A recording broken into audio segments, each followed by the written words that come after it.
সনবিলকে বিশ্বমানের পর্যটন কেন্দ্র বানাতে 400 কোটি টাকা চাইলেন বিধায়ক বিজয় মালাকার। কংগ্রেস সনবিল নিয়ে শুধু প্রতিশ্রুতি দিয়েছিল, কাজ করে দেখিয়েছেন মুখ্যমন্ত্রী হিমন্ত বিশ্ব শর্মা।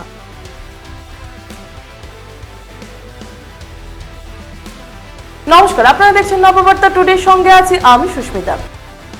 আজ বিধানসভার বাজেট অধিবেশনের শেষ দিনে পর্যটন মন্ত্রী জয়ন্তমল্ল বড়ুয়ার ভাষণের পর সনবিল নিয়ে দীর্ঘ বক্তব্য রাখলেন বিধায়ক বিজয় মালাকার।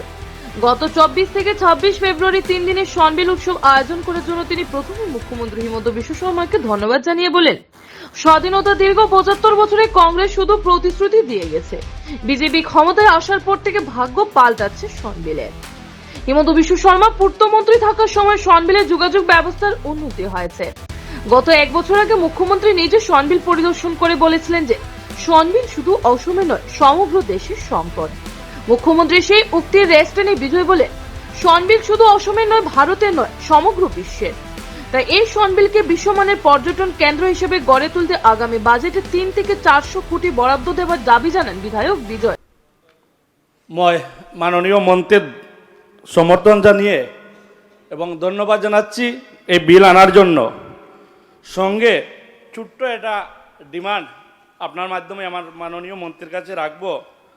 আপনি জানেন, অল্প আগে আমাদের নর্থ করিমগঞ্জের বিধায়ক ভাই কমলাক্ষ দেব পুরকায়িত বলে গিয়েছেন যে 24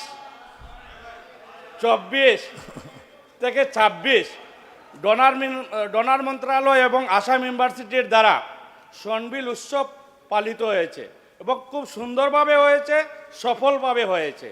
তাই মাননীয় ডোনার মন্ত্রণালয় এবং মাননীয় আসাম ইউনিভার্সিটিকে আমি আপনার মাধ্যমে ধন্যবাদ জানাচ্ছি এবং কৃতজ্ঞতা প্রকাশ করছি। আপনারা জানেন, এই ভারতবর্ষের মধ্যে নয়, পুরো এশিয়ার মধ্যে সেকেন্ড লার্জেস্ট বিল সনবিল। আর এই সনবিল নিয়ে স্বাধীনতার 75 বছর হয়েছে। আর এই 75 বছর হওয়ার পরেও এই সনবিল অঞ্চলকে নিয়ে কেউ ভাবেননি। এই প্রথম কেন মুখ্যমন্ত্রী ডক্টর হেমন্ত বিশ্ব শর্মার সরকার হওয়ার পরে মাননীয় মুখ্যমন্ত্রী যখন পিডব্লিউডি মিনিস্টার ছিলেন, এই সনবিল অঞ্চলের এরিয়ার রাস্তাঘাটের যে পরিবর্তন, এই পরিবর্তন মাননীয় মুখ্যমন্ত্রী ডক্টর হেমন্ত বিশ্ব শর্মা দায়িত্ব নেওয়ার পরে হয়েছে। তাই আপনার মাধ্যমে আমাদের মাননীয় মন্ত্রীর কাছে আমি ছোট্ট একটা ডিমান্ড জানাবো, যেভাবে আমাদের দ্বীপের বিল এবার আমাদের বাজেটে আমাদের মাননীয় মুখ্যমন্ত্রী 100 কোটি টাকা ধরিয়ে দিয়েছেন এখানে ডেভেলপমেন্টের জন্য, পর্যটনের ক্ষেত্রের জন্য। আমি আমাদের মাননীয় মন্ত্রীকে আপনার মাধ্যমে রিকোয়েস্ট করব, যেহেতু একটু নর্থ ইস্টের সেকেন্ড লার্জেস্ট বিল, আর এই সেকেন্ড লার্জেস্ট বিলের জন্য এবার বাজেটে হয়নি, আগামী বাজেটে যাতে 300 থেকে 400 কোটি টাকা ধরে যাতে এই সনবিলকে এশিয়া নয়, পুরা ভারতবর্ষ নয়, পুরা পৃথিবীর এটা পর্যটন কেন্দ্র হিসাবে রূপান্তর করা যায়, তার জন্য আপনার মাধ্যমে আমাদের মাননীয় মন্ত্রী মহোদয়ের কাছে আহ্বান রাখবো। আপনি জানেন এখানের অনেক সদস্যরা আমার এই সনবিলে ঘুরতে গিয়েছিলেন। আজ থেকে 7 মাস আগে এখানে দাদাও বসে আছেন। সনবিল দেখার পরে ওনারা বলেছিলেন যে এত সুন্দর একটা সম্পদ, এই সম্পদ আপনার সমষ্টিতে আছে, ওইটাকে আপনি কাজে লাগান। আর কয়েকদিন আগে, আজ থেকে 1 বছর আগে আমাদের মাননীয় মুখ্যমন্ত্রী ডক্টর হেমন্ত বিশ্ব শর্মা আমার এই সনবিলে গিয়েছিলেন এবং আমাদের মাননীয় মন্ত্রী জয়ন্তমল্ল বড়ুয়াও গিয়েছিলেন। আর আমাদের মাননীয় মুখ্যমন্ত্রী বলেছিলেন এখানে গিয়ে যে সনবিল শুধু এই রাতাবাড়ি সমষ্টির সম্পদ নয়, এই সনবিল পুরা ভারতবর্ষের সম্পদ। আর আমি আমার মাননীয় মুখ্যমন্ত্রীকে এখান থেকে আমি ধন্যবাদ জানাচ্ছি আপনার মাধ্যমে, কারণ এই প্রথম কিন্তু মুখ্যমন্ত্রী স্বাধীনতার 75 বছর পরে সনবিলে গিয়েছেন, এর আগে কিন্তু মুখ্যমন্ত্রী সনবিলে যাননি। আমি ধন্যবাদ আপনার মাধ্যমে আমাদের মাননীয় মুখ্যমন্ত্রীকে জানাবো। আপনি জানেন রাতাবাড়ি সমষ্টি এসসি সমাজের জন্য রিজার্ভ সমষ্টি, আর এই সমষ্টির জন্য এই প্রথম কিন্তু মুখ্যমন্ত্রী, যে সমষ্টি আমি যদি দেখি 126 নম্বর সমষ্টির মধ্যে আমার সমষ্টি 1 নম্বর সমষ্টি, আর সত্যিকার অর্থে নম্বর 1 নম্বর ছিল। আর এই কংগ্রেস আমলে এই সমষ্টি সবচেয়ে পিছিয়ে পড়া 1 নম্বর নয়, 26 নম্বর সমষ্টি ছিল, মানে একদম সবচেয়ে পিছিয়ে পড়া সমষ্টি ছিল।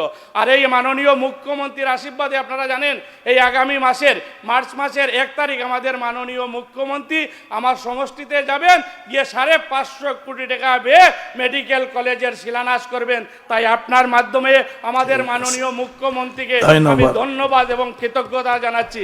কারণ আমার এই রাতাবাড়ি সমষ্টিতে ইলেকশনের সময় অনেক নেতারা যেতেন, কংগ্রেসি নেতারা গিয়ে বারবার বলতেন যে এই রাতাবাড়িকে সোনার রাতাবাড়ি বানাবো, সোনার রাতাবাড়ি বানাবো, সোনার রাতাবাড়ি বানাবো বলে কংগ্রেসি নেতারা স্বপ্ন দেখাতেন। কিন্তু এই সত্যিকার অর্থেই স্বাধীনতার 75 বছর পরে এই প্রথম কিন্তু মুখ্যমন্ত্রী পেলাম, যে মুখ্যমন্ত্রী আমাদেরকে গিয়ে স্বপ্ন দেখিয়েছেন। শুধু স্বপ্ন দেখাননি, স্বপ্নকে বাস্তব রূপ দেওয়ার জন্য 1 তারিখ আমার সমষ্টিতে যাচ্ছেন, গিয়ে মেডিকেল কলেজের শিলান্যাস করবেন। শুধু মেডিকেল কলেজের বিষয়ের উপর করে আছে, কি বিষয়ের উপর? স্পিকার স্যার, শুধু মেডিকেল কলেজের শিলান্যাস নয়, সঙ্গে 100 কোটির আসাম মালার মাধ্যমে রাস্তার শিলান্যাস করবেন এবং সঙ্গে আরো 50 থেকে 60 কোটি টাকার শিলান্যাস করবেন। তাই আমাদের মাননীয় মুখ্যমন্ত্রীকে আপনার মাধ্যমে আমি এবং ধন্যবাদ এবং কৃতজ্ঞতা প্রকাশ করছি। সঙ্গে আমাদের মাননীয় মন্ত্রীকে আবারও রিকোয়েস্ট করব আপনার মাধ্যমে যে মাননীয় মন্ত্রী আমার এই সনবিলকে নিয়ে যাতে আগামী বাজেটে বড় একটা পয়সা এখানে অ্যালটমেন্ট দেন, দিয়ে যাতে শুধু ভারতবর্ষ নয় পুরো পৃথিবীর মানুষ যাতে এই সনবিলে আসতে পারে তার ব্যবস্থা করে দিবেন। মাননীয় মন্ত্রীকে আপনার মাধ্যমে অনুরোধ করব। সঙ্গে আপনি জানেন এই আগে আমরা এই যে রাস্তাঘাট না হওয়ার কারণে আগে সনবিল সম্বন্ধে মানুষ জানতো না, আর এই রাস্তাঘাট আমাদের মাননীয় মুখ্যমন্ত্রীর আশীর্বাদে হওয়ার পরে আজকের দিনও কোনো ব্যবস্থা নেই, এমন কোনো ব্যবস্থা নেই সনবিলে। তারপরেও প্রতি বছর হাজার হাজার মানুষ এই সনবিলে পর্যটনের ক্ষেত্রে যায়। তাই আপনার কাছে আবারও আমাদের মাননীয় মন্ত্রী, আমাদের মাননীয় মুখ্যমন্ত্রী বলেছেন গেস্ট হাউসের কথা, তাই আমি আমাদের মাননীয় মন্ত্রীকে বলবো যাতে এই বছরেই আমরা আমাদের সনবিলের জন্য এটা ভালো গেস্ট হাউস পাই। কারণ গেস্ট হাউস হলে মানুষ ঘুরতে গেলেও এখানে থাকার ব্যবস্থা না থাকার কারণে এখানে থাকতে পারে না। তাই আমাদের মাননীয় মন্ত্রীকে আপনার মাধ্যমে আহ্বান করব যাতে শীঘ্র এটা গেস্ট হাউসের ব্যবস্থা করে দেন। সঙ্গে আপনি জানেন মেডিকেল কলেজ যেখানে হবে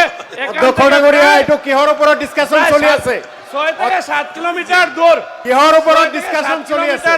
কিহৰ ওপৰত চলি আছে? বিষয়বস্তু কি সকলো ক'ব পাৰে নেকি?